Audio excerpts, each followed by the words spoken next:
Friends, আজকের ভিডিওতে আমি আপনাদেরকে দেখাবো কিভাবে আপনাদের কম্পিউটার অথবা ল্যাপটপে অ্যান্ড্রয়েড মোবাইলে সফটওয়্যার ইনস্টল করে ব্যবহার করবেন।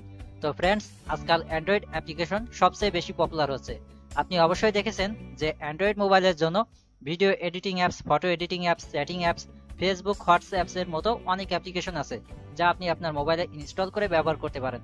আপনি যে অ্যাপ্লিকেশনগুলো আপনার মোবাইলে ব্যবহার করছেন সেই অ্যাপ্লিকেশনগুলো যদি আপনার কম্পিউটার অথবা ল্যাপটপে ব্যবহার করতে চান, তাহলে আপনি খুব সহজে আপনার কম্পিউটার অথবা ল্যাপটপে যে কোনো অ্যান্ড্রয়েড অ্যাপ্লিকেশন ইনস্টল করে ব্যবহার করতে পারবেন। তো ফ্রেন্ডস, আপনার কম্পিউটার অথবা ল্যাপটপে যে কোনো অ্যান্ড্রয়েড অ্যাপ্লিকেশন রান করার জন্য বা ইনস্টল করার জন্য আপনার কম্পিউটার অথবা ল্যাপটপে একটি সফটওয়্যার ডাউনলোড করতে হবে। তো এই সফটওয়্যারটির নাম হচ্ছে ব্লুস্ট্যাক।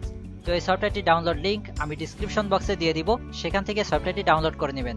তো সফটওয়্যারটি ডাউনলোড করার পরে আপনার কম্পিউটার অথবা ল্যাপটপে সিম্পলি সফটওয়্যারটি ইনস্টল দিয়ে নেবেন। তো সফটওয়্যারটি ইনস্টল করার জন্য প্রথমে সিলেক্ট করবেন। তো সফটওয়্যারটি সিলেক্ট করার পরে